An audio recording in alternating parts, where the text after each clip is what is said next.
Kaya yung tinura ni Kahirman, tama po yan dahil ang ating hindi dapat matatakot tayo na baka yung magagalit sa atin ng mga congressman, mga senador, abay basta mas marami ang taong bayan kaysa 287 congressman, 24 na senador at 12 o 15 justice ng Supreme Court, mahigit na 6 na pong justices ng Court of Appeals at NLRC na marami ring corrupt dyan sa Department of Labor. Ayan ay dapat ay susundan yung testamentong sinabi ng ating Pangulong Noynoy. At magiging dakilang presidente siya, magiging bagong bayani siya. Mahigtan pa niya yung lahat ng presidente mula kay Aguinaldo hanggang kay Gloria Macapagal Arroyo.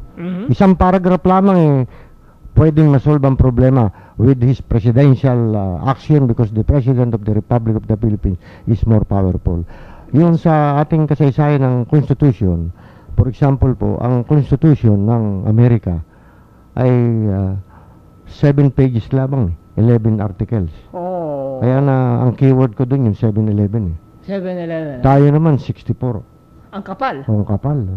Kaya Kasi maraming hindi nadadaan sa kapal yan at hindi nadadaan sa pugi yan at sa mga words, sa mga salita. Kaya yung sinabi naman ni Chief Justice Corona, tingnan ninyo ko, bantayan ninyo ko, hindi importante ang aking mga sinabi, not my spoken words. It is what I'm going to do that will define me.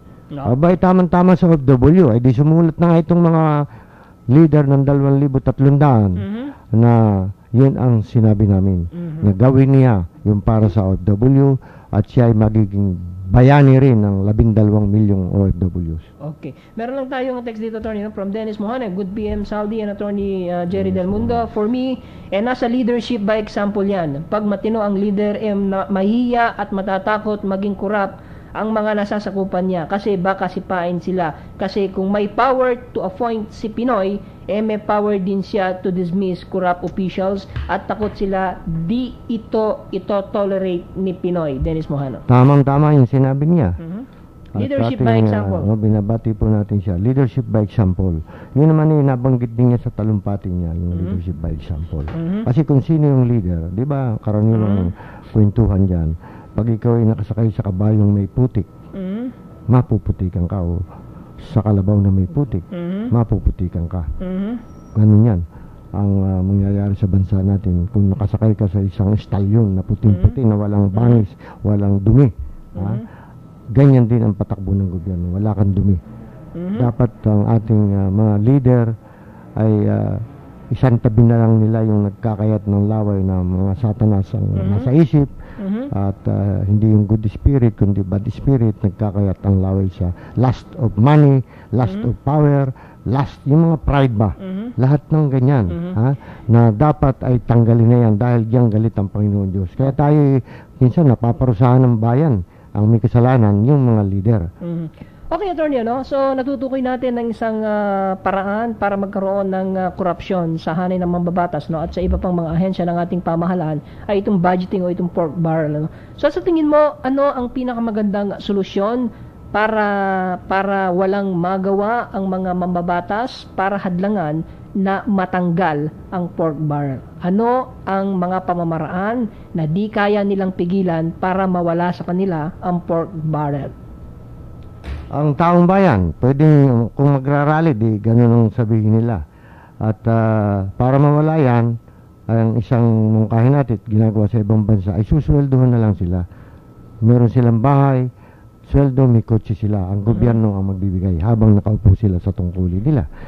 Pero yun nga, nabanggit nga kanina yung constitutional change. So, siguro naman after 3 years na, yun naman ang sinabi ng Malacanang through the spokesman at yung mga leader ng Malacanang ngayon, na hindi naman kaagad-agad, kaupo nga lang naman, hindi pa nag-iinit ang puwit, gusto agad palitan ng konstitusyon.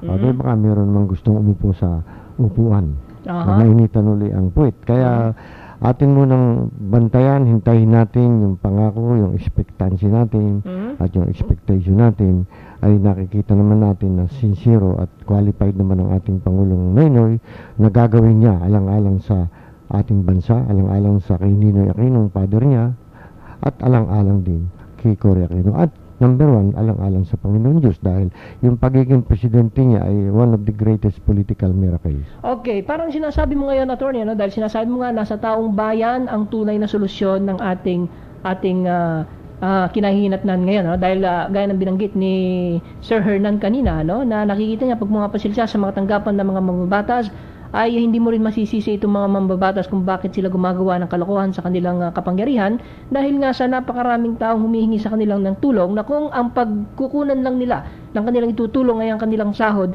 at kung meron silang malit na negosyo ay tsak na hindi kakasya. Di ba? So, di ba? Ito naman attorney, no? So, ibig sabihin, at kung nasa taong bayan nga ang pwedeng makagawa para mapilitan ng mga mambabatas natin para gumawa ng isang batas na hindi na nila pakikinabangan ang pork barrel, ibig sabihin niya, attorney, nasa bawat isang mamamayang Pilipino ang simula ng pagbabago ng ating bansa. Opo, meron siyang historical sense. Ang kanyang sinabi dito sa talumpati niya, sa tulong ng wastong pamamahala sa mga darating na taon, maiibsan din ang marami nating problema. Ang tadhana ng Pilipino ay babalik sa tamang kalagayan. Na sa bawat taon, pabawas ng pabawas ang problema ng Pinoy na nagsusumikap at may kasiguruhan sila na magiging tuloy-tuloy na ang paghahari ng kanilang sitwasyon, ang pagbuti ng kanilang sitwasyon. Okay, no? Kaya maganda itong pinakita niya, no? May kasaysayan ka, nakikita niyo yung nakaraan na mula noong 1947, kahit tayo ay tinamaan ng giyera mundial, ang Pilipinas dinurog, ang Maynila dinurog, ang lahat ng building niya, ilan lang ang natira dyan, at talagang maraming namatay at biktima ng giyera.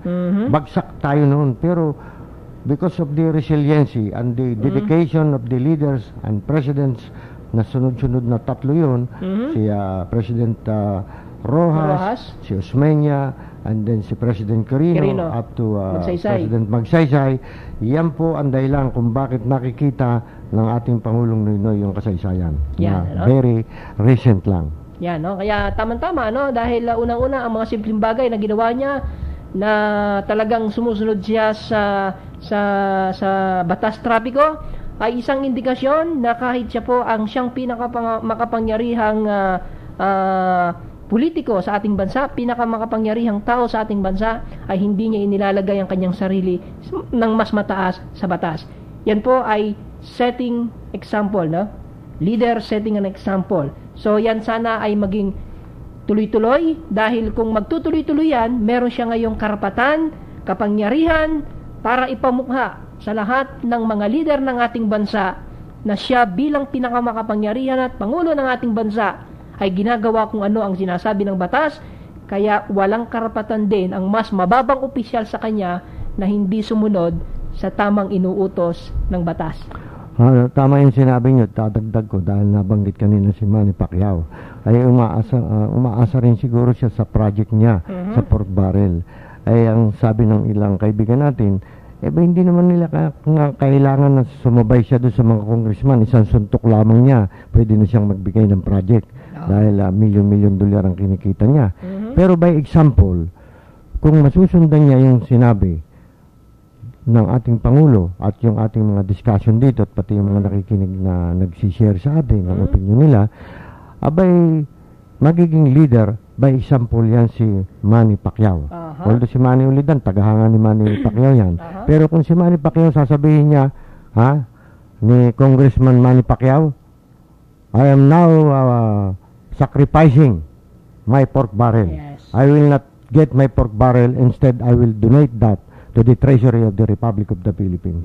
And let the President or his assistant who are honest, competent, na walang patong, walang walang gagawing anomalya, siya ang nananagot dyan. Siya ang magbibigay direkta sa mga tao, diretso sa mga tao. Leader by example, isang sigaw lamang ni Manny Pacquiao maririnig ng taong bayan.